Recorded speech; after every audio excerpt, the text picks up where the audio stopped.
Hey, what's up, guys? Welcome to the Hushlife podcast. This is EC Money. We're coming at you from what we call South Slopes. Is my garage where all the taxidermy is. And it's been a dang long time since we've filmed anything in video format or even audio format for our podcast. But we've got one that we really wanted to get out to you guys as quick as possible. So on the show today, we've got Jed Lee. And Mr. Jed Lee is Matt's little brother. So Matty Ice has a little brother. You guys have probably seen him. His name's Jed. He's done some stuff with us, and he's actually working for us this fall. So we want to say welcome to Jed Lee. What's up, guys? Nice to be here. Super excited for the fall and really excited about the story we're about to get into. Yeah, this is going to be a fun one. You guys are going to learn a lot, and so are we, because we haven't got the details of this story, but it is going viral, or virus, we like to say sometimes. It's going virus all over the webs. And the third guest we have, and the most important guest on the podcast today, is Jake Schmitt. And he is here to tell his survival story of a recent event that occurred. And like you guys, we're going to learn for the first time the details of this. So, yeah, Jake, introduce yourself.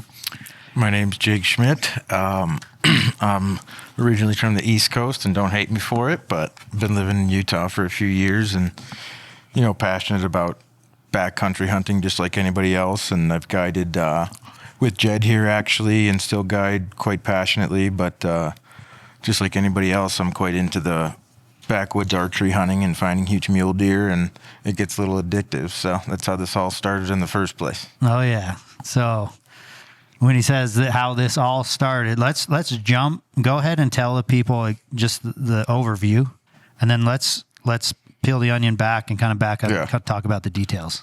So very long story short, scouting for deer in a far back country in my side-by-side with just me and my dog for most of the day, from a distance with spotters and binos, just like anybody else does. And then I went to go try to get a better look at a really nice deer, and very long story short, the UTV eventually rolled on a little bit of a area that was a sketchy part of a trail, took me with it for most of it, well, about half of it, shot me out, and I ended up with two fractured ankles, a broken left fib and tib, like a dislocated shoulder, broken ribs. And it took me like 11 hours to crawl from the scene of where I wrecked back to my truck and drive into town to safety to call 911. So that's the short version. Yeah, so if anybody's been on the internet lately, you might have seen a headline and a picture of a gentleman in a hospital bed, and a headline something like, Hunter was out and had to crawl 11 hours crawl 4 hours to basically rescue himself. Yeah, it was 11 hours. And yeah, the whole hunting thing is like, that's half the reason I'm happy to be here is because it was just scouting. It wasn't hunting. And a lot of the news stations and media outlets have ran with that and are calling me, essentially I am a hunter, but in no way, shape, or form was I, as well as any avid hunter. It was time to scout, middle of the summer. So yeah, that's what the general population definitely isn't going to understand. So when you get a journalist who just can throw out a title like "Guy is hunting in July" and rolled his 4-wheeler, people are like, "Dude, what the heck are you doing out there hunting, bro?" So yeah, we're going to clear the air, and I appreciate you for coming on the podcast. It was actually Jed who called me up and told me the story and said that you wanted to tell your story to clear the air, and hopefully you've got some stuff that you learned along the way that we can all learn from you. So we're excited to jump into that. But what is the history between you two, Jed and Jake? So long story short, me and Jake know each other because we guided together, and we guided together for 3 years. Mm-hmm. Shared camps, shared pack outs. Quite a few, yeah. A lot of long nights together, a lot of fun days. Yeah. But no, really good friend. He's helped me out with some welding projects. He's really talented at that, and I've helped his company a little bit here and there in my day job doing stickers and decals and logo work for him. So we've just I don't know. I feel like from the start we had a pretty good relationship, and Yeah, when you spend a couple months in a tiny little cabin with somebody, you get to know them pretty well. Yeah, no kidding, right? I remember Casey said that once. He's like, man, I've never hunted with someone 2 weeks straight and didn't get sick of them or didn't argue with them when I went out with them for the first time. So yeah, like Jed said, these guys are buddies and they've worked together and done some work outside of guiding.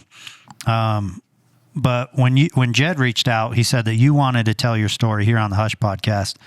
So can you explain why? Like, you've been approached by news outlets and podcasters and other things, but why did you want to do a podcast here? Because, well, you guys are obviously one of the foremost Western brands there is, and I know most of the people that are actual backcountry hunters and people that are hunting in the ways that I am are going to see this, and I just don't want any backlash from these misquotes and this stuff on these several medias, articles where there's clearly a video of me not saying that, and then the article says that I am saying that, and it gets really sketchy. But if everybody hears the full story, there'll be no miscommunication. So just that topic alone, knowing that you've done such a small amount of interviews and you've already seen the twist, whether it's intentional or not. How has that opened your eyes to like media and journalism? Even though it's just a story to people and it's kind of like they're all savages right away. It's wild. People calling me from places like from Germany to the UK to back east on the East Coast, immediately calling me and all over. And it's kind of like everybody just wants the story, and then I'm still living it is the hard part. It's like I'm still basically a cripple at this point, just trying to move around and trying to actually live life, and it's damn near impossible to run a business. So I'm still in that world. So it's like, that just opened my eyes to some people don't really care and they want to seem like they do. So that's a little bit odd to experience. So. Yeah, well, I think this crowd that's going to get to hear this story first is definitely going to appreciate this stuff. There's been a couple podcasts and a couple like really close call situations that, other hunters have shared on podcasts. And for me, I'm just wondering, like, what can I learn from you through this interview? And I've been like, I always think, I know I have, but I've in my head been like, okay, if something happened to my leg, like, do I honestly have it in me to crawl out? Like if I, these places that we go hunt, scout, shed hunt, whatever, it has to cross all of our minds as hunters. Like, do I truly have what it takes to push through the pain, the mental, whatever else you're going through to get out? And, I always like to just think I do, but I don't think you obviously don't know until you know. Yep. So pretty cool. Just a little bit that I know, even the headline alone, right? Man has to crawl out over 4 miles for 11 hours to get himself out alive. Like, that's like, okay, all right, I'm ready to like ask some questions and learn from you on like what that process was like.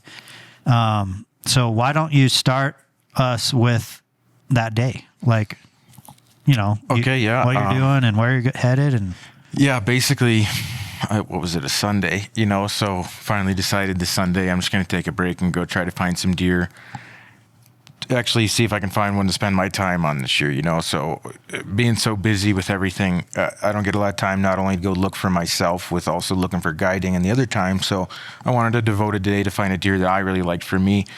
And I brought my dog with me. He's a German short-haired pointer, a big male, like 70 pounds. So always good to get him out there and run in that. But so drive out there, truck and trailer, whatever, start the day, get out there, find a bunch of elk, find a bunch of deer, a couple bachelor groups here and there. And then from a distance, I found another bachelor group at probably halfway through the day. And I kind of just let them sit there because, they're going to pop up again. And they were just feeding. So I checked a couple other spots, intelligently going towards that area. Like, okay, cool. That ridge, that basin that these were in. So get closer over there. And right now I'm trying to find like the trails, on OnX, how to actually get there and try to see which one's safe and where's a 2-track, old, new, yada, yada. Take a couple, clearly not doable, not going where I want it to go, back up. So go around, go this way. In no rush, it was a beautiful day. There's no storms. And you're driving a side-by-side. Yeah, like a 4-seater Ranger. Okay. 2 days before that, I was in the same area and there was a massive thunderstorm. So I was just sitting in the Ranger for hours waiting for the stop. It got dark and I left. So it kind of sucked. So I was taking my time in all these little areas, hoping to get lucky. And, everybody's loved to drive next to just a 200-inch buck and be like, oh, sweet, there he is, and just mark it, But of course, that didn't happen. What did happen was I rounded a bend and there was a calf elk in a trap. And I didn't know it was in a trap. At first, I thought it was hurt because it's in the middle of a trail, just like they do laying flat. So my dog's in the bed of this side-by-side in the kennel, so he doesn't even see it. But I see it. I flick the phone on, and I get out there, and then I see, it's caught in a trap. So I wrestled this thing to the ground. It half beats the hell out of me. Get it out of the bear trap, and we were face-to-face for 5 minutes, and I got the video up to send you guys. This thing's just looking at me and I'm like, what? You're supposed to run. Yeah, are you going to eat me now? Or did you save me? Right. Are you supposed to do that? I'm confused. And it couldn't have been there more than a day, thank God, but because I was there 2 days before that. But okay, it slowly trots off. And then 15 minutes around the bend, I just keep going and, checking spots, checking those deer. I find what I thought was a good trail to go up this little ridge to pop over onto this plateau where I could sit there, spot him the rest of the night, and see if he had character, like I really think he did. Mm-hmm. And, okay, I'm going over there. There was an old washout that I went over. I got out, I checked it. Okay, it's actually got repaired where it washed out so bad that now there's enough of a trail to easily drive around. Cool. Drove there, get to this trail that it goes a bit up, and it goes a hard left and up, right? So anybody knows some of these are kind of sketchy trails out there on public land and that. So it gets kind of sketchy, and then I go up and I can see it's 4-foot grass. It hasn't been taken in years. So I was like, okay, no, thank you. I'm just going to hike here with my dog. I'm tired of driving around, wasting my time. It's 8:15, 8:30 at this point. So I might have a half an hour to get a good look at him, maybe. So I put it in reverse, but, didn't even need reverse at that point. I was just on the brake, letting go. And I get back down to around where it stops turning. And one of my friends that actually went there later to collect pretty much all my gear had told me it looked like my tire had hit a soft patch and a stump that was lower than the grass. And when I drove around, I didn't see it because it was lower than the grass, right? So I'm coming around and you can't really see my back right tire, what it's about to hit. And instead of hitting the stump straight on and bumping on the trail, it must have bumped me off. And I noticed that because the front left tire went like that. So, okay, whatever, stop, slam it in park, about to panic, and it starts to teeter. And my, my belt's off and my window's open on the passenger side, and it starts to really teeter. And then it just, the ground behind me must have been so loose from that rain 2 days before it just started to go. And it's lifting up like that. And I was like, okay, well, my first thought was jump out, because what's next to me on the right is 60 degrees. In reality, people are 90 degrees straight up to you. That's like this, man. That's no bueno. That's where rocks don't stop rolling till they hit the bottom. That kind of steep, Mm-hmm. So I tried to jump out. I remember, in my head, I was like, you real fast. You got to get out of here. And I tried to jump off the bottom, the little center console part in the Ranger.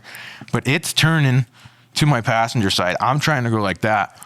I jump up. You're trying to jump out the driver's side window. Straight up. Which is now up because it's teetering. Mm-hmm. And the windshield was open, but I didn't think I could go like that safely. This way, I figured I could get out. So I didn't. I got halfway out, and then it just whips me. Broke these ribs because that's where the door was then. Whips me, just beats the hell out of me, rolls once over. And then I think, the best of my recollection, thinking about it for about a million times now, the windshield slammed shut. The Rangers go open, you can drive with them. The first roll slammed it shut. And the second roll, after it rolled with me in the middle of the second and third roll, it somehow blew my body right through that windshield because the thing was in a U. And that's the only thing I remember actually seeing was this damn near in the shape of my body around me. So I must have blew through that. But in the midst of blowing through that, my left leg hit part of the A-frame, I assume. And you're about to tell you. Okay, so I get out of there and I'm laying down. And at first, I'm in every other ignorant dude who's like, oh, my Ranger, you gotta be kidding me. Oh, and I can still hear it going. Mm-hmm. For 5 seconds, full second, And I'm just like, oh, I'm thinking of everything I had in there, and I just bought a new Swaro, and I'm like, oh my God, I can hear it rolling down the hill. So I'm kind of pissed off, right? But in this moment, you feel fine. Like no pain at all. Yeah, no idea. Too much. Had forgot that my dog was in the kennel. Yeah. Completely like went back to just, I wasn't even in survival mode yet. I was just so pissed about the Ranger and so like tunnel vision. And I hadn't smoked my head, so I was pretty conscious and pretty there, which is another reason why I didn't realize how bad it was. So I go to get up, and this right ankle was a little twisted. And then when I went to get up, it popped back, made a pretty good crack, but didn't hurt that bad. Like it's only fractured, you know, and there's a big difference between that and the other stuff. So, okay, I go like this, like, all right, sweet. And then I just, God, why can't I stand up? Like, I know I'm on a serious angle, but that should make it easier for me to lean forward and just stand up. I'm like, what the hell? And I go like, what the hell? And I'm like, I can't see my foot. And it's dangling under my leg so hard, I can't see my damn foot. And so I go like this, and I see it, and I just dropped it and sat there and just like, fuck.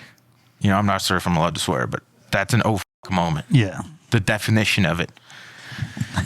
So, Holy cow, dude! I just gotta take a mental break. So, you start to feel it teeter, and you go to bail. literally saw my tire. So you go to on. bail, and it whips you through a whole 2 revolutions, and then sends you through the windshield. Yeah, like in its inertia, it just blew me through. And thank God, dude. Yeah, because a lot of side-by-side accidents, people get crushed, right? They roll and get crushed. Yeah. So if it's rolling and it ejects you out the front, is that how you are you kind of like ejected downhill or uphill? Or I don't remember that. I remember hearing the most gnarly noises that I describe as like if you dropped a car on a garbage can. Just the most like shit just breaking. And then all of a sudden I'm like, whoa. And just tossed, dude. So I couldn't even really recall where I was. You know, you really get beat up. And it wasn't going just a nice side by side. It was like twisting and then folding like over because of how steep this was. And I don't remember how far. I assume about 20 feet that it must have tossed me. Because I remember where it was. And you can go and like see it here where it went down. And I was like, well, I got over there somehow. And it wasn't by me walking. Slingshotted you out, which thank God, right? Because if I went down with that, I'd be in pieces. Yeah. There was no roof. There was no wheels, no bed, no nothing anymore. It was just 2 back seats and a steering wheel. And the damn thing was running. Could my you God. see where it ended? So as you sit there, do you see it stop? No, I couldn't because it's that steep. Yeah. And the brush is high. You know, right now the vegetation's way up there. So when I figured out that this is dangling, I'm like, honestly, and I will be totally honest for everybody out there, I don't want to try to act like a tough guy. My first thought was like, okay, where's my pistol? I'm out of here. Let's go. Like, I'm not getting back. It's like 4 miles. And I'm at least 2,000 feet above where my truck is. My truck's got a trailer on it. How am I going to drive 20 minutes into how's this going to happen? I was just like, well, okay, this is how people die. I'll try to make it look like an accident. Because that was my first like in shock panic moment. I ain't lying to anybody. Like that was like, I'm out of here. And my dog rolls up. And that's where I was like, holy sh. I'm like, I was in shock for that because I didn't even, totally forgot he was with me. Yeah. Like when in that moment happened, all I was thinking was like, I am in a life or death situation and I'm pretty sure it's closer to death. Like, this is bad. So your dog was in the kennel, in the roll. In the back of the bed in one of those fabric kennels, zipped in the roll. And then you're sitting up there in panic and he walks to you? With his tail wagging like we're about to go search for birds. That's wild. Oh, I had a scratch on him. And it was a good 30 real seconds because I had enough time to see what happened. So he must have rode that thing down like halfway and just like a champ busted out. I have no idea. Like Mr. Clean through a wall. I mean, holy hell, how is that dog here? Yeah. You know, and I actually grabbed him and I was like trying to feel ribs for him to yelp and stuff and grab paws and that. And he was fine. Not a scratch, That's a not even a miracle. little bit of blood. Yeah, that's a total miracle, man. Absolute miracle. I'm trying to think like, all right, dog is in kennel. Most kennels have 2 pieces that are somewhat bolted together. So I wonder if at some point it was bent in a way that it shatters out the door. In the pictures I've seen from friends' phones, it looks like you stomped on a tissue box. It's just It's mangled. Yeah. Mangled.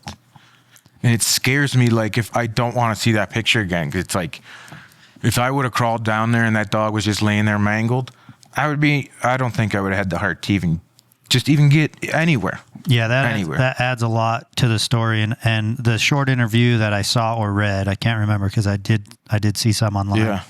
You mentioned that, like, it made you emotional thinking about your dog. Yeah. Because, I mean, if I was all alone there and the area I was in, you could scream as loud as you want. Nobody's there. Mm-hmm. Some psycho deer hunter that wants to go a million miles back is there, and I'm the only one in the area right now. So I know I'm not going to be yelling to anybody. It's going to just be like, oh, hey, what's going on? There's no hikers out here, There's nobody out there. There's lions, cats, and all kinds of wild shit you don't want to attract. Okay, so to get so it goes down. You haven't thought about your dog once, and then he's there. He's there. As soon as I found out about my ankle, he was there like it was in a movie. Like, as soon as I almost full-blown panicked, he shows up. And I forgot about that for a second. So as soon as he shows up, okay, cool. And I got this rejuvenation of like, well, now I feel obligated because it's like my little boy, and I'm like, oh my God, I can't believe I put him in this situation just trying to go have fun and look for deer. Mm-hmm. I feel so obligated now. So, okay, next move. I grab the brake, I fold the leg up and I grab it like that, just absolute as hard as I could, like a chimpanzee. And I rolled down the rest of like the 80 feet. And I just kept on trying to not let it hit that leg. And I just took like a boulder down this damn thing and rolled into the machine. You rolled? Yeah. Your body's rolling? Yeah, because you're not walking down that, and I literally couldn't. So I rolled down that and rolled into the machine. Cool. All right. It didn't get any worse. Sweet. The dog's just trotting behind me thinking that I'm taking some weird route to find a chucker. At this point, he doesn't get it yet. Mm-hmm. And I'm not quite screaming yet. It hasn't set in. So I get down there, I got a chest pack on. I've got with me an InReach, and I have an 8 amp radio that I have an FCC license for, like a powerful one. I have my iPhone 16 that has sat texting. Okay, I have the two of them Bluetooth logged into each other. Cool. All of that, when you get shit whipped down a mountain, I still can't tell you where most of it is.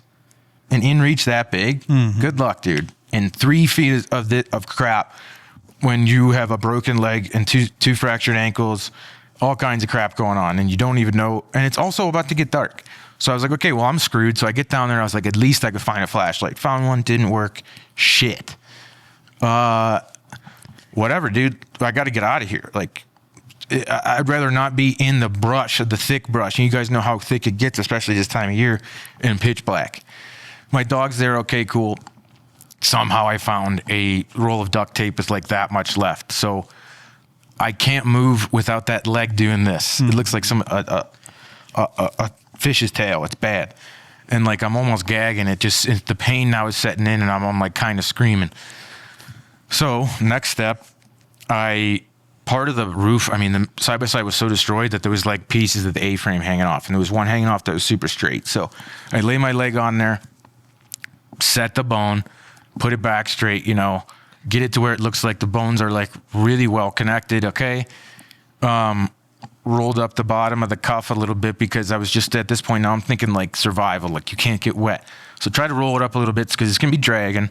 Hopefully it won't suck up all kinds of moisture. Okay. And I find a stick, way harder to find a stick that won't break, that's longer than 2 feet out there. That was my first problem. You couldn't believe it. Like, it'd be a comedy show watching me go like, you gotta be kidding. You gotta be kidding me. Every single one of them was just waterlogged. I'm in the creek. Find one that doesn't. Cool, it's about that long. Get it on there, duct tape the bottom, duct tape the top, run out of duct tape, take my belt off.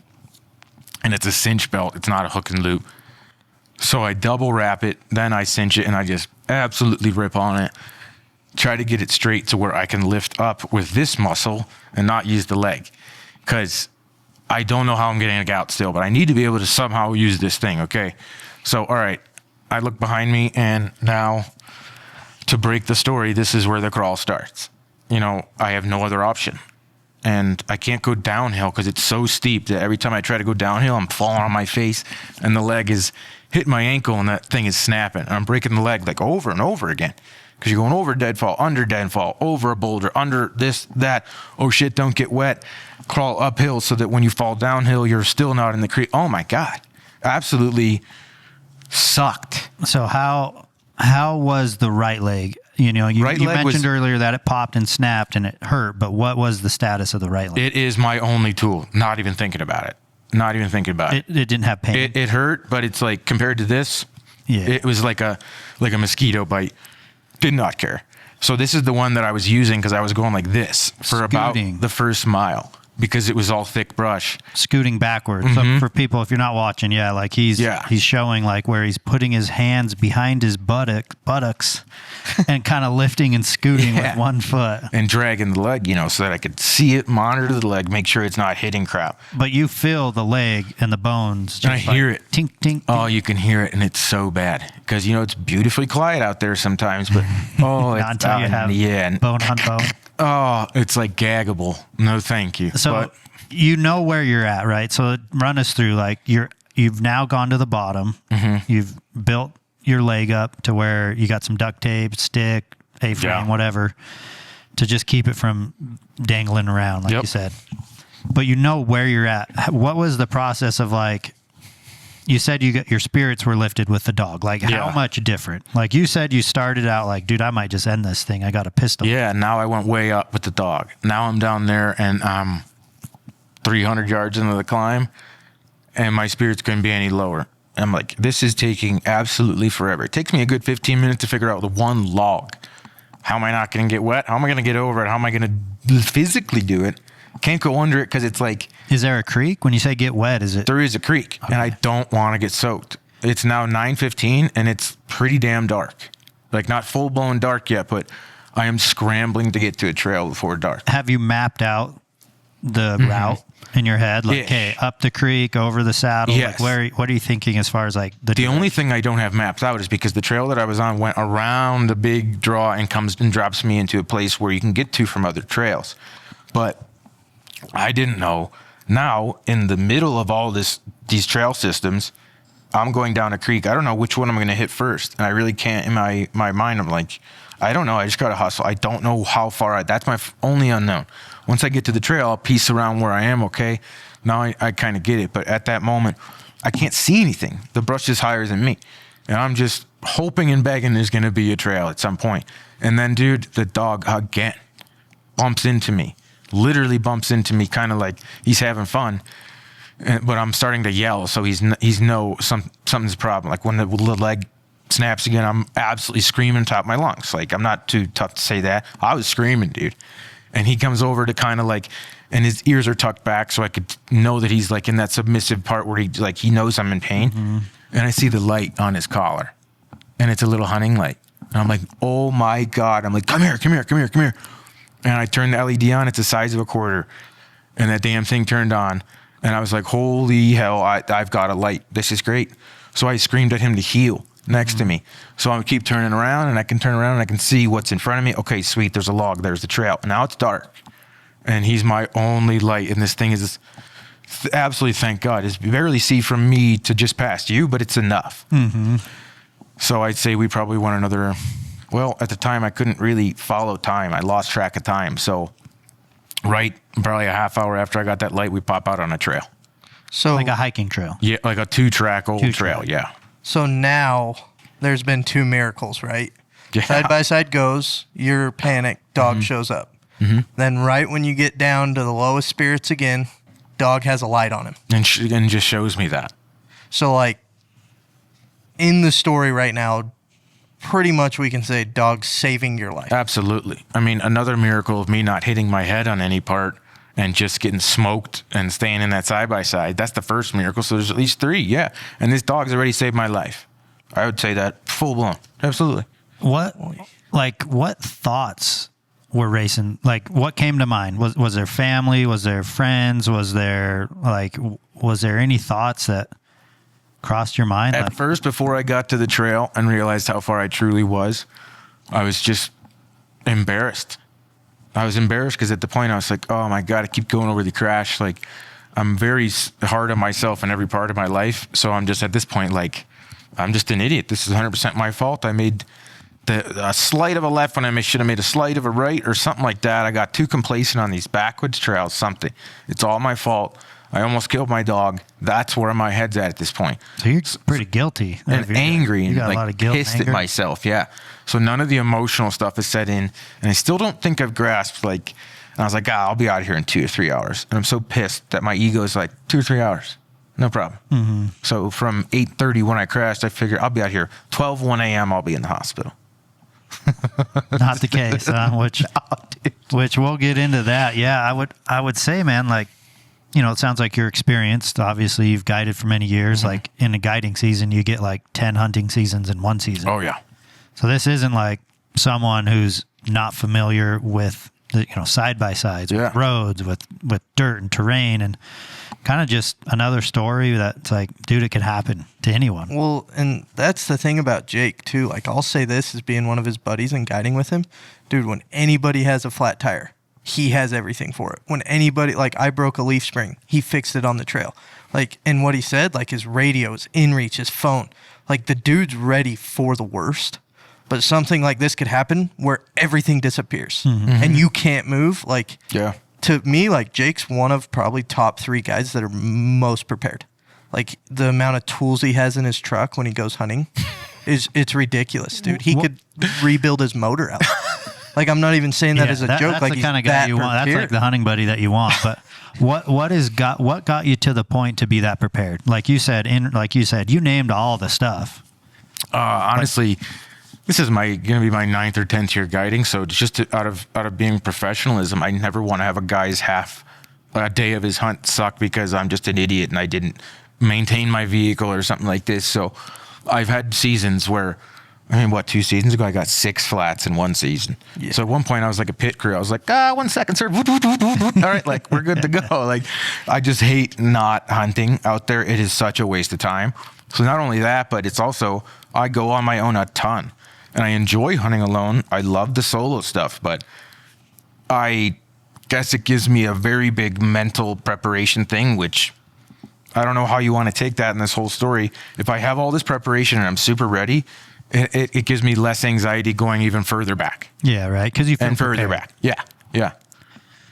Yeah, it sounds like you had all the necessary tools to that anybody would recommend that you have for being out in the backcountry all by yourself.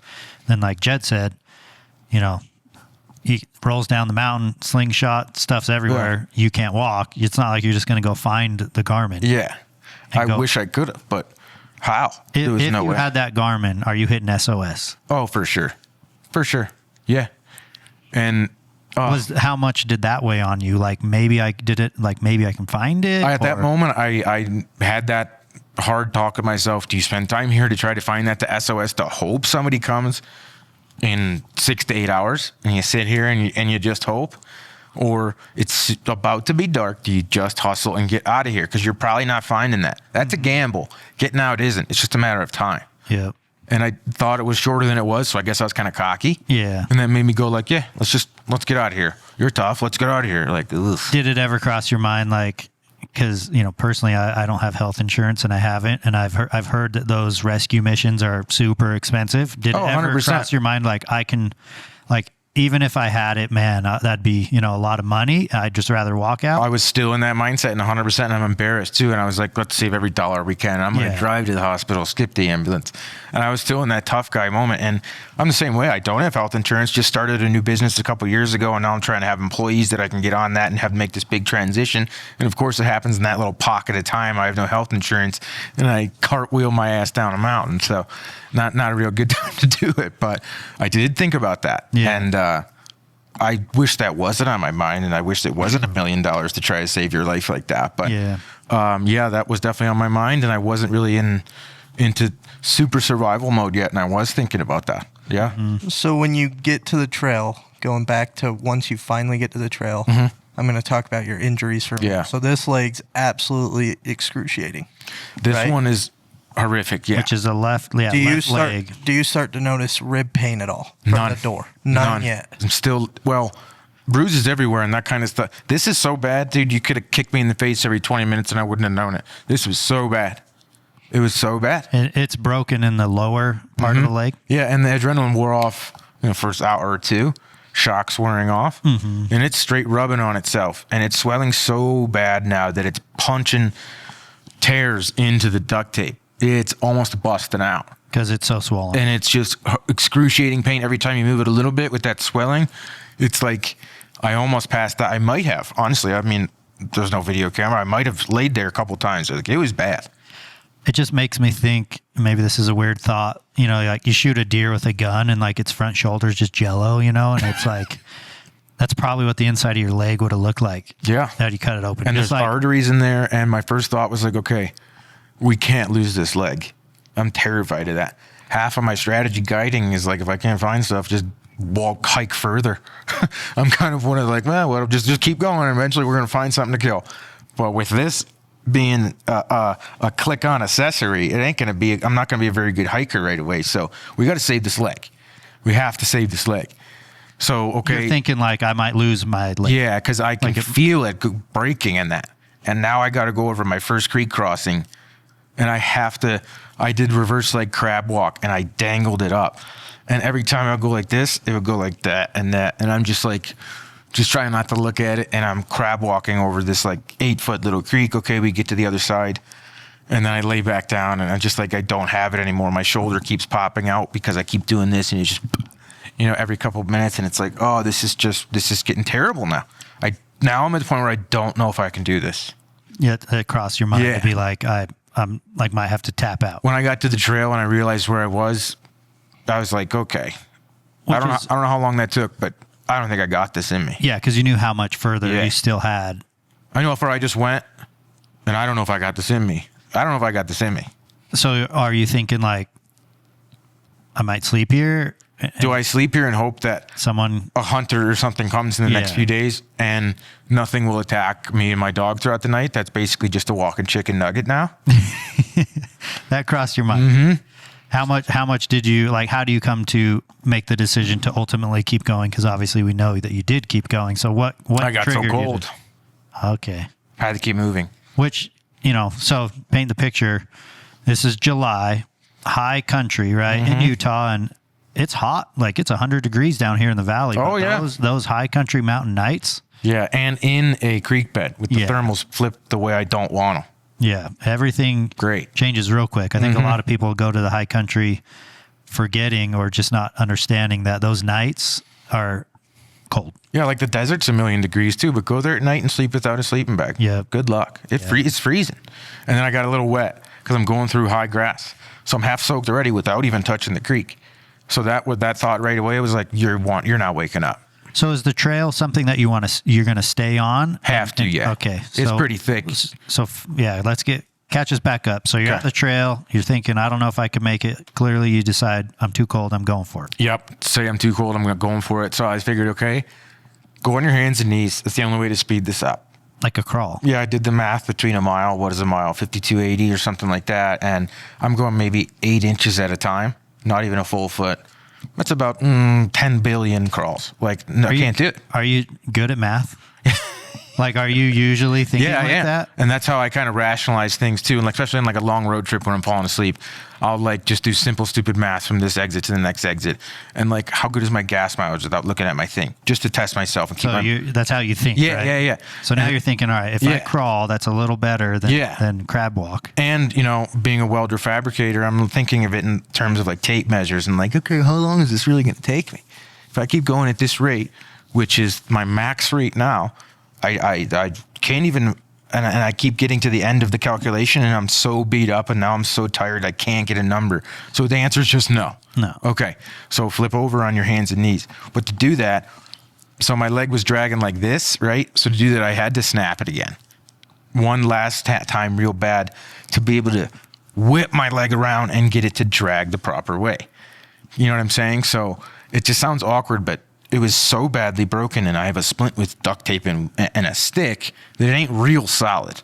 So whatever, I went for it, screamed my daylights out, almost passed out. The dog comes over, he sits next to me. Okay, cool. We start going on hands and knees. And as I was like, obviously you can see, this has been about 2 weeks, and it took about like, you know, $50 portions of skin. You may as well just cut them off and threw them out underneath my Kuya pants that I had on, everything. Yeah. It was absolutely destroyed. But okay, I'm making much more progress. And then my hands that have decently healed are real bad. So I was like, okay, this is going to get to the point where I'm going to have such bad one of these where it's going to stop me that way. So also, it's pitch black now. The dog keeps going in front of me. I keep heeling him to check what's in front of me. And then he'll zigzag, like a bird dog does. So I can see, okay, I can see the path a good 20 feet. I'll heel him. He's super well trained. So I'll tell him to sit 20 feet in front of me. He sits and he just, okay, no, I can see the trail. Awesome. I make him sit there and I crawl as fast as I can to him. And now there's like coyotes yipping. Oh. And he's on alert. His ruff goes up a couple times and the wind's coming at us where I was at this point. So I was like, okay, whatever's behind me has just got a lunch menu that they're reading right now. And hustle, dude, hustle. And my dog never really goes in front of me. He's a bird dog, so he's staying in front of me and he checks and he back checks and he back checks. But I have no light behind me. And at some point I'm just like, whatever. If it comes, it's going to be quick and that's it. But I was like, okay, but my dog's going to get destroyed then. My dog's going to get eaten and my heart drops. So I was like, how do I do this? I had a utility knife, like literally a utility knife on me. That was the only weapon. So I grabbed 2 rocks that were like the size of, like super tiny footballs. Does that make sense? And I started crawling at them in case something comes from behind. I can at least smoke it if it's on my dog. If it's on me, hopefully my dog will run away or I'll be dead and I won't know that he's going to get killed. I'm just thinking of ways to psych myself up to like defend myself. Cause now we're in it's pit. I can't see my hand in front of my face and my dog ain't there. So I'm just trucking and my shoulder keeps popping out, but it's much less than before. So it's like, okay, this is the method now. So we cross like 3 or 4 more creek beds that are a lot deeper. And at one point I had to spend like 20 minutes getting boulders on my ass and tossing them in so that I had something to step on. Because I don't want to get soaked. If I get soaked, I'm dead. Like I know I'm not going to be able to survive that. And now I'm shivering. Every time I stop, I'm shivering in goosebumps. And I have this going on. Like like when you're falling asleep dry. Oh, dude, my body is shutting down. And now I'm getting the mental where it's like. Are you drinking water as you're passing these? Or are you even? I'm sitting there for 5 minutes and me and my dog face to face are sucking water out of the creek. And it's the best thing I ever had. That was the only way I was so dehydrated. I would stay there for a good 5 minutes, really drink, give my knees a second and a break with my shoulders and stuff and try to psych myself up to get over the creek. So I drank obviously before I got over, it got me energy to even get over the damn thing. But God, there was 6 of them and I couldn't have told you. I was like, God, there's 3 of them. And like 6. And it's like, this is Groundhog Day in the worst way, shape, and form. This is horrible. You're confident that you're always going in the right direction you need? Yeah, because I'm going downhill. Okay. And now I know, I was like, okay, each crossing that I get to, I had forgotten about, but I'm recognizing. Like, okay, that's fine. But now I'm starting to lose it. I'm starting to think of every other thing, and I'm starting to really break down, and I'm starting to think like, okay, can I just lay here for an hour and take a break? And it's like now I've got like people fighting in my head, dude, and I'm starting to lose it. And all I want to do is stop and sleep.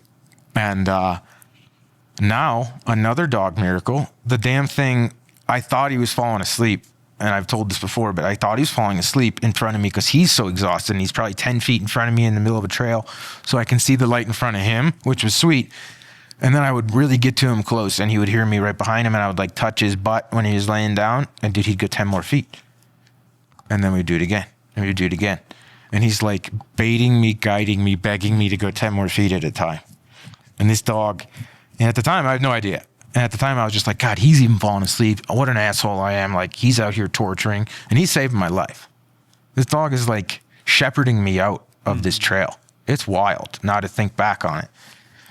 It got crazy what he was doing. Is he like an affectionate dog? Would he come lick you, kiss you? Oh, yeah, every time. Would he sniff your leg? Like, it was a couple of times where I flat out, I was like, all right, I got to take a break. And I would just lay down, just like collapse on my chest. And it was just sweet relief. And at that point, it's like, okay, I'm falling asleep. And I don't know if he could feel me falling asleep, but then he would come sit. Like, if you have a pointer, you know that like they sit at this, they have to be touching you, like affectionately. They're super affectionate, but like he'll sit. If he sits in front of me now, he would like sit half on my foot, just so he knows I'm there. I know he's there. We're touching. Everything's good.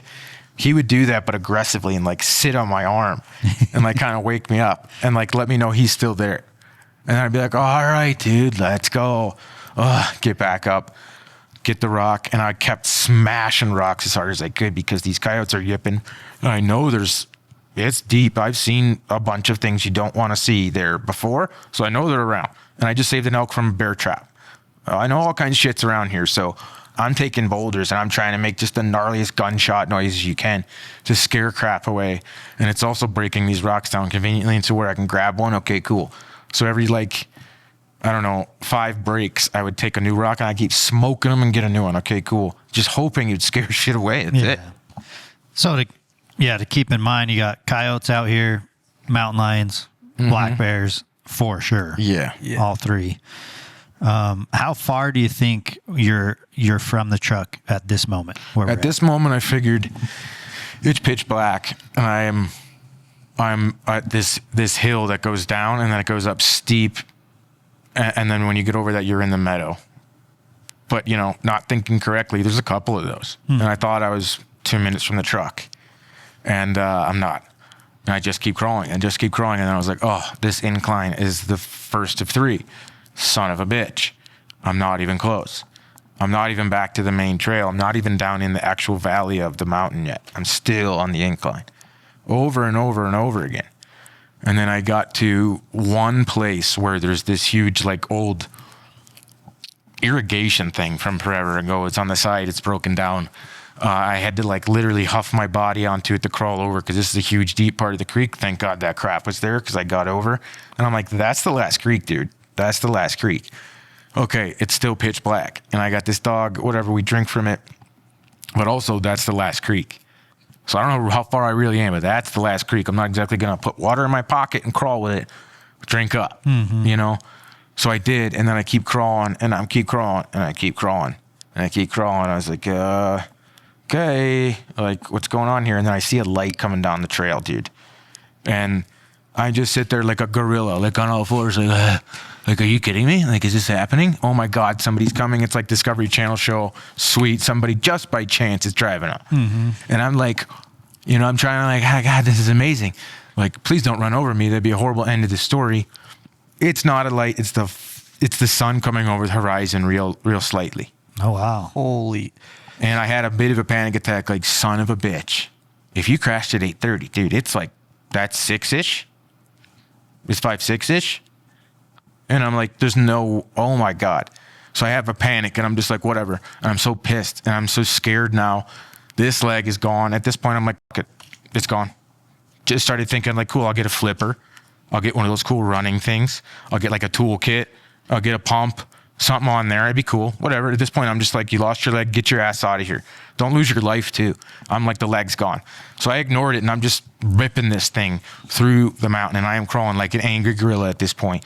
And I see my truck like 700 yards away. And my dog sees it and it's in the middle of this field. And like I half in tears, like sent him out there like we're hunting because I was just so thankful he was there. And he goes out there and he's flushing birds and shit. And I'm just trucking and trucking. Like now you got a whole new wave of energy. I got this. There's my truck. I got this. I get up there. It takes me so much longer to go. Like I beg anybody, try to crawl 4 miles. See how long this takes you. Oh, with this shit too. Do it not with that shit. See how long this takes you. It sucks. Okay, so it took me forever. I get to the truck. I had a trailer on, so I do the math. Do I fold the trailer up, get the legs up, undo all this crap, and then or rehook the trailer and then drive with it too? Or do I try to muscle this thing off? I was like, I can't lift the tailgate up. There's no way. I unhooked crap and I muscled it. I shouldered it just like tailgate here, and I just bumped it off. Bumped the trailer off there. Grab my, like I have a roof rack, for tents and all kinds of crap. Monkey crawl over the door, get the dog up there.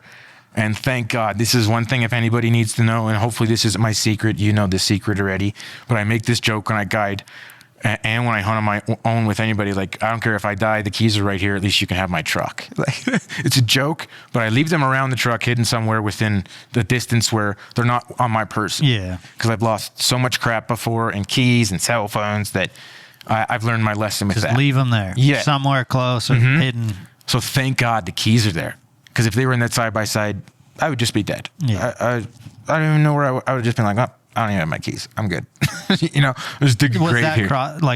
Did it cross your mind through the crawl? Like, I know if I get there, I know my keys are there. Mm-hmm. I know there's 2 bottles of water on my driver's side. Okay. And I'm like lusting for these bottles of water, dude. Like, oh my God.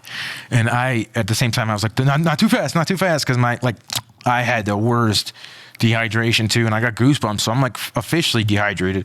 Hadn't peed the entire time. Dragged myself in there. I slowly, but not that slow, chugged that bottle of water.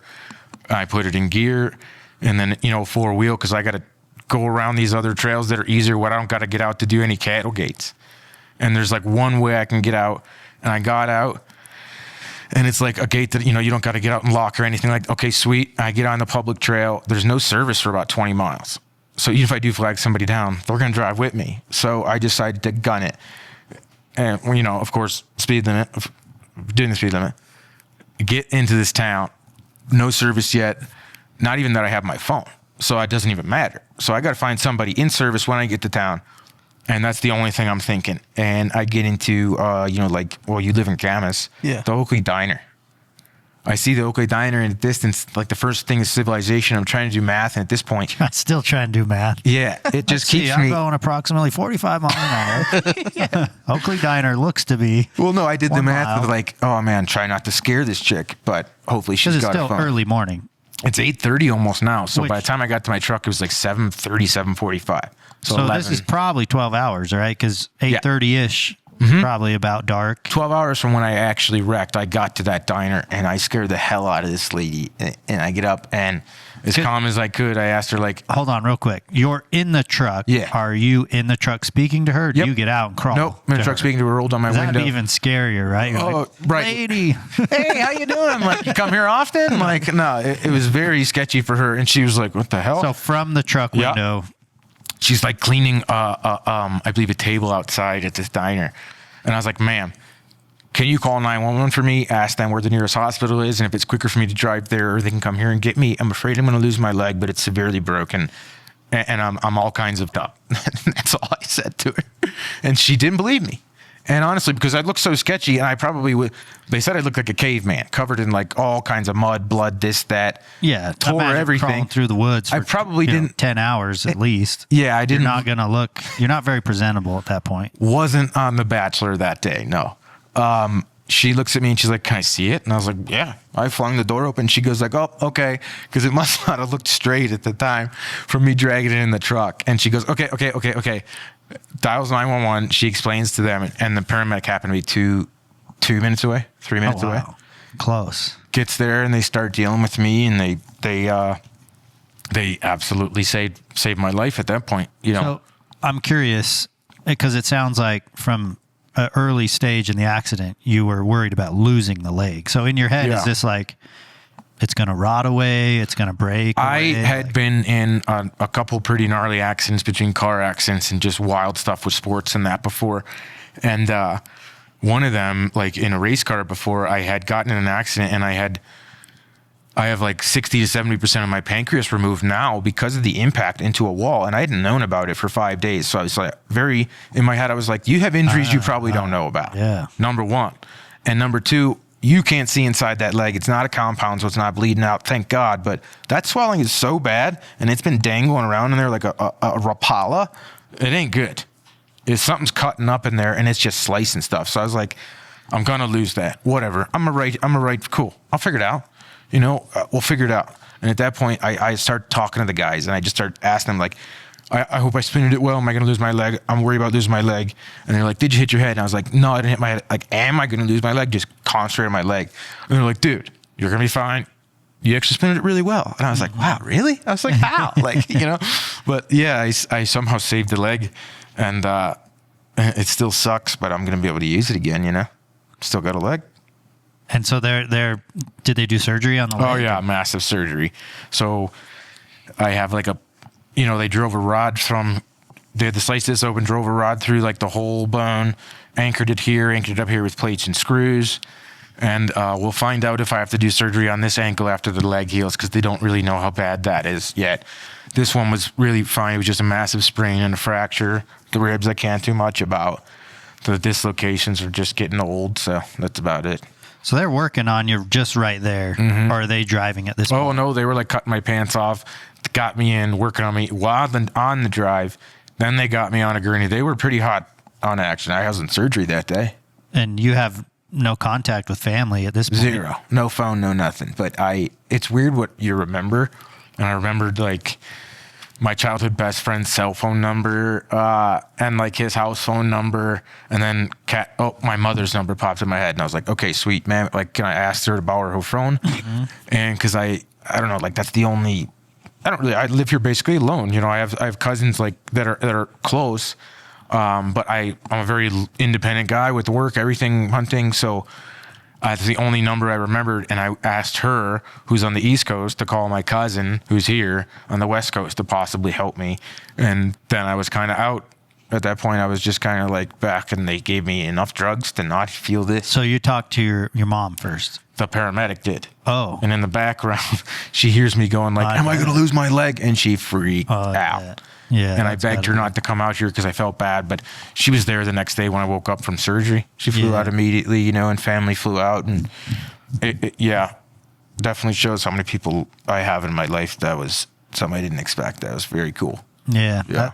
That's kind of one of the things I really wanted to ask you is like, what are your biggest like aha moments? Like, was there anything spiritually through that crawling? Like looking back, obviously the dog is like, dude, without the dog, things could have been different. But what else?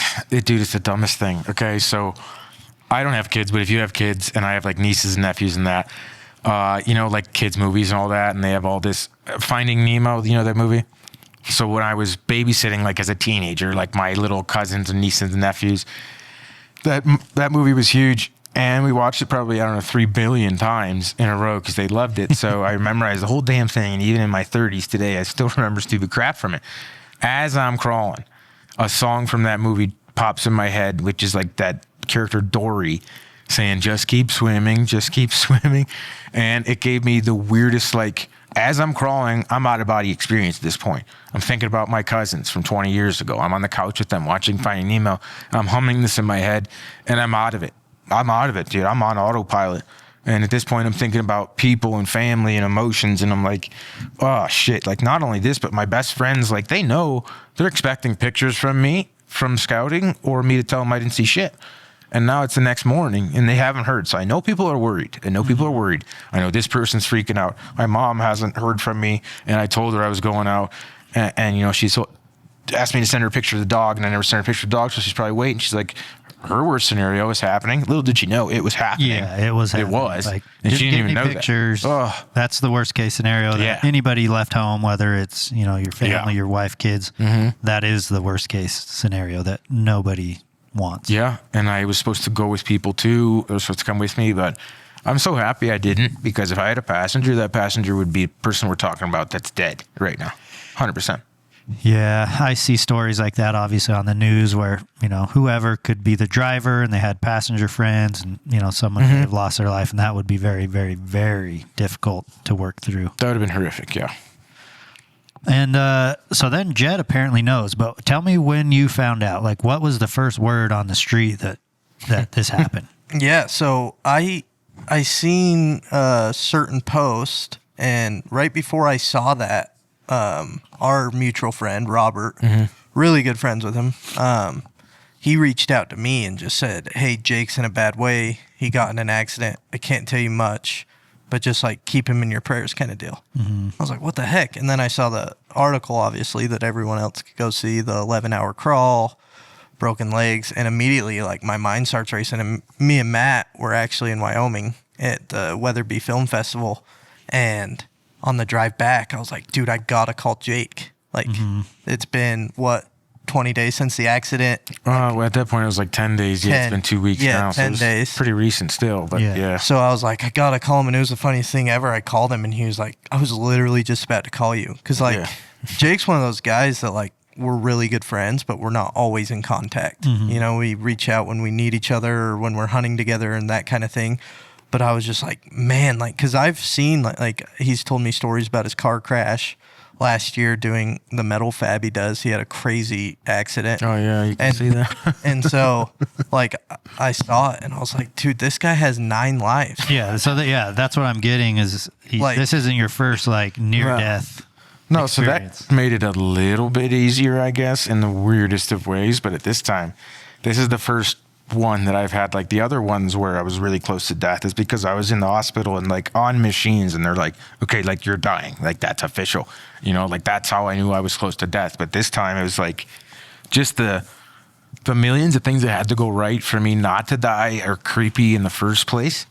But then it was like the actual duration and what it took. At first, I was actually concerned. It was enough for me to not consider any of my materialistic positions that were right in front of me, that it's like thousands and thousands of dollars I worked really hard for. I didn't give a shit. I was that scared. It was that kind of actual real life or death.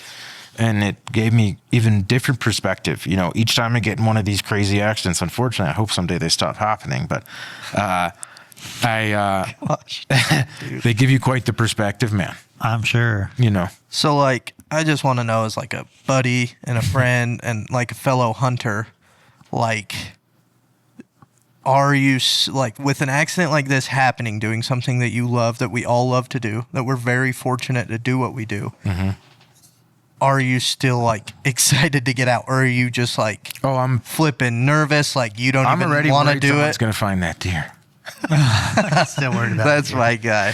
Yeah, I don't care. I mean, this is a freak accident. Been doing hunting and doing this stuff forever. I could care less. It's a freak accident. I'm not like going to get in the way, So especially it's not if going I'm- to slow you down. Not at all. Once you're healed, you're back at it. Oh God, yeah. Now I just, I'll probably just, not only because of this and because of, you know, getting a little older, I'll probably park and hike a little more often.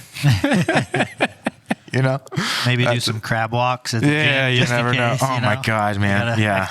You got to tone up the shoulders. You're going to see me at the gym on the treadmill. What's that guy doing? He's doing crab walks. So I like, that's another thing Jake and I share. We both wrestled growing up. Oh yeah. And that's something I And- thought about. I forgot to and- say that. And I know like crab crawling long distances and practices, what it does to my triceps, arms, hip flexors, everything. So like, was that another variable for you to switch to your knees? Was like, dude, my muscles, Horrible. I can't do this. I was have horrible. to go hands and knees. Yeah, hands and knees. So that was another variable Oh, in that for sure. situation. Because when you're dragging, it's like you're using, I guess, your lats and your shoulders for just forever. At least this one, I could distribute it a little bit. Yeah. But man, I did think about wrestling. Like I was thinking about how hard, like when I was like 16, cutting weight, running around with garbage bags on, trying to make weight. It's like, where's that tough kid? I tried to tune into that guy. You know, your head goes everywhere. It's got nowhere else to go. Pitch black, and you're trying not to die. It's wild. Yeah, I think two things were really in your favor, which is a strong mentality, which not a lot of people have to push through that, and you're very physically fit. You know, you're lean, you're in great shape, you're mountain shape, and it just makes me think, dude, somebody without that physical ability, they couldn't do it. They couldn't do what you did. I feel like that, and even somebody who may be even like lean or in shape without like an iron mentality. Without the mentality. Like, dude, that like, cause you said like, dude, you're wet. It's freezing in the UNAs. Yeah. You lay down. You said it earlier, but like the probability of you not waking up, pretty good. Yeah. Right. So that kill or be killed mentality really came through. Yeah. And you definitely can't train that in the gym, but getting to the point where you do get in like true mountain shape and really busting your ass at the cardio and lifting and then back and forth and having that mental discipline, you know, it's, you know, overrun on the internet now, but doing hard things really does prepare you for other hard things. And I had no way to prepare to crawl like that. But when I go running with my dog every other day, and then we do swimming the next day, and like we work out every single day, I take him half the time. It's like, I knew I had the shape to get out. I just, man, my mind started to really, really go. And if I didn't have that physical shape and both things were starting to go, I wouldn't have made it out. So yeah, it's huge to not only be physically prepared, but the mental discipline, and it works on all of it. But I'm just happy to be alive at this point. Oh yeah, I bet. What was your biggest fear? Something eating the dog right in front of me. Really? Mm-hmm. Wow. Because it's not many people go back to these spots, and he doesn't have a bell. the wind was not in our favor from where I know that I've seen predators out there. And I was really worried that that pack was going to come up on us and he'd be curious. And then he'd leave my side and I can't catch up with him. I can't yell him. And I also lost his controller for his shot collar, his location collar in the crash. So I have no beep. I have no nothing. I have no location. I have no comeback. I'm worried he's going to get really, really curious up 100 feet, 150 feet in front of me.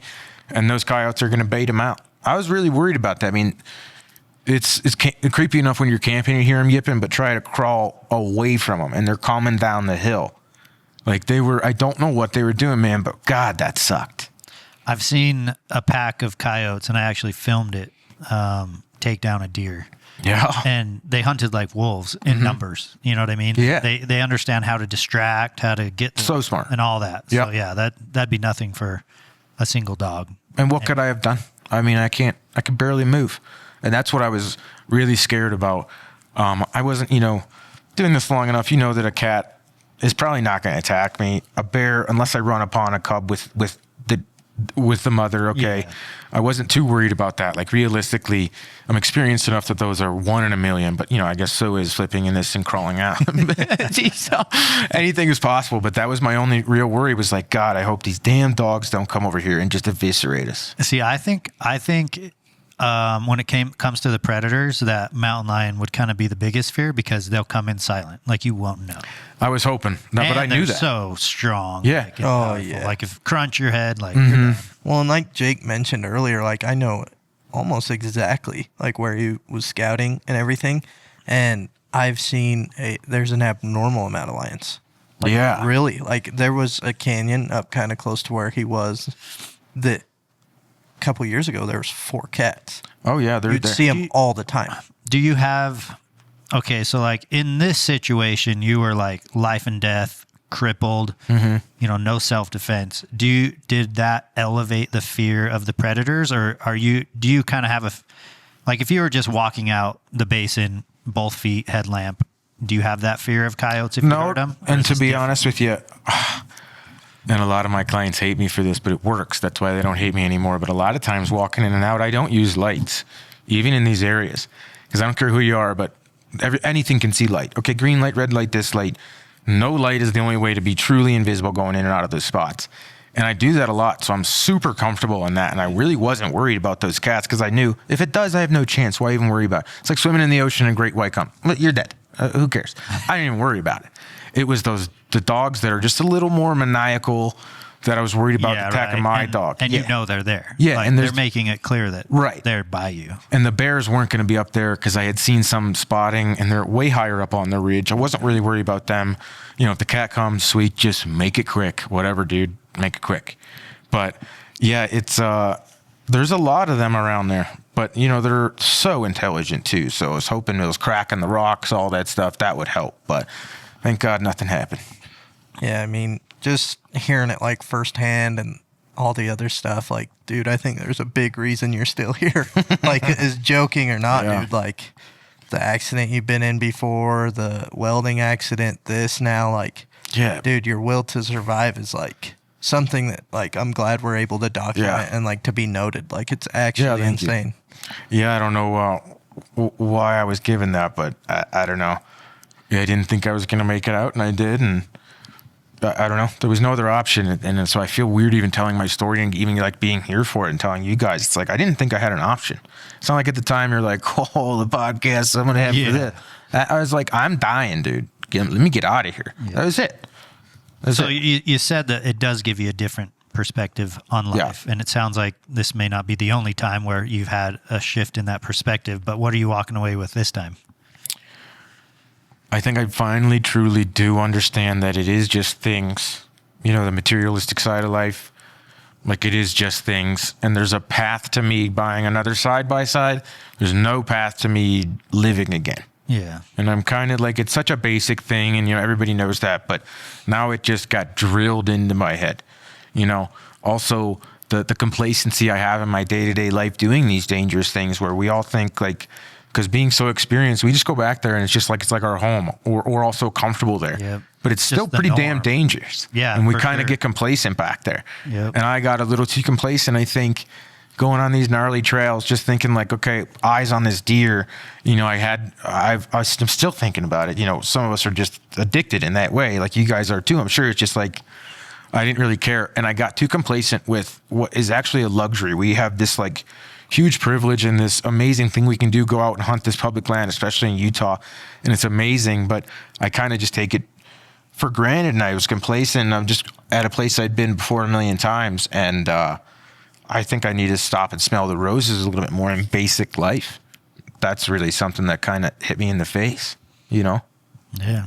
That's awesome. Yeah, that's good stuff, man. If you had to give any advice to listeners who live this lifestyle like we do, what can you tell someone when it comes to being out there? I guess I would say there is no gadget you can buy that when you get shit whipped out of an UTV rolling down a mountain that's going to help you. So learn stuff to like self-rescue stuff. Learn how to actually survive on your own. Be in shape. If I wasn't in shape and, I had a solid diet of Whoppers and regret, I wouldn't be off that mountain, So if you're going to do this stuff, respect the mountain enough, just at the base level of being in shape and intelligent enough to be out there, Any last questions, Jed? Thoughts? No, dude, I'm just honestly like at a loss, and I think it's awesome to be able to hear like what he's taken away, and I almost want to like immediately just like go watch like survival stuff like on my own, like especially with like super busy fall coming up, like we're in literally seasons next week. Yep. And so like to me, like I'm just grateful to be able to have a friend like Jake. I'm grateful that he's here because we can all learn from him and take from his knowledge. And I think this was awesome experience. Just thanks Jake for coming. Like thank awesome, you guys so much. Thanks, Yeah. And super cool. It's cool to walk through the suffering with you. Obviously, we don't feel what you felt. Yeah. So we're just trying to imagine it, right? And see what it's like. But a couple things I took away is your love for your dog. I could see you get emotional and tear up a little bit when you speak about the dog. Oh, yeah. I've got two myself, love those little things to death. So I just think it's really cool that you've got that bond with your dog. And I'm sure this is going to build that bond even closer. Another thing is that you did mention you didn't have health insurance. Dude, my biggest fear is me being in your shoes right now. As I got into being self-employed, as I got older, you just don't get it, right? Like, no. You have all these conversations all the time. Like, well, you at least need the disaster one. So worst case scenario, break your leg, et cetera, you need it. And you mentioned you didn't have it. And I don't know if there is now, but if there's a way for the hunting community and the Hush community to rally together to donate and help get you back on your feet financially, we want to do that. Well, there is actually, and I really appreciate that. Obviously I didn't expect to get this massive surgery and spend like almost a week in the hospital or whatever. So my family has graciously set up a GoFundMe for me. So I believe it's just under my name, and I'll give you guys the link in that. But yeah, that would help me crawl out from underneath this and hopefully be able to get back on the mountain even this year. I appreciate you guys so much. Not only you guys, but everybody watching. Like, this has touched me deeply, and I'm so happy the hunting community is what it is. Yeah. We always say it, man. The hunting community is the best community. This is the community that gives us all here at Hush, Matt, Casey, BMAC, the multiple families that we've been able to employ over the years. It's all from the hunting community. So it's it holds a very special place in my heart. So at times I'm able to give back. I prefer to just, do it within the hunting community. So we're definitely going to help you out. But if you can just tell people, how could they find that GoFundMe if they're just listening to the audio version? Like, what could they search? I believe it's my name, Jake Schmitt, and the story of, I believe that was originally out, like the Utah man crawls 11 hours. That story is attached to it. But I think it's pretty high up on GoFundMe right now because they keep sending us stuff all the time. So it should be pretty easy to find just with my name. Cool. Well, with that said, we'd like to invite anybody listening or watching to help. Every dollar helps. Yes, thanks, guys. If anybody's willing to help Jake out, that would mean a lot to not only him, but us too. So we always try to, do what we can in the hunting community and bring people together and invite people the chance to do something nice. Yes. Thanks, guys. So yeah, we'll do that. We'll put a link in the video description box if it's in a video format. But man, pretty wild, dude. Thanks for your time. I had something kind of lighthearted to say right there. Shoot, it was going to be such a good way to end it too. End it on a light note. But yeah, man, I just want to say thanks for your time. Thanks for allowing us the opportunity to tell and share and experience your story. Yeah, I appreciate it. You're getting hit up by everybody. And we're honored that you came to do it on the Hush podcast. Yeah, appreciate you guys. So anything else? Matty Ice. Matty Ice is a producer. He's behind the camera right now. And he's got to have something to say. All I will add is be safe out there this season, guys. And yeah, don't take your days on the mountain for granted. That's what I learned from that. So Count blessings. Happy you're here, Jake. Thanks, buddy. All right, guys. Until next time, we'll see you later on the next Hush podcast. Yes, sir. See you.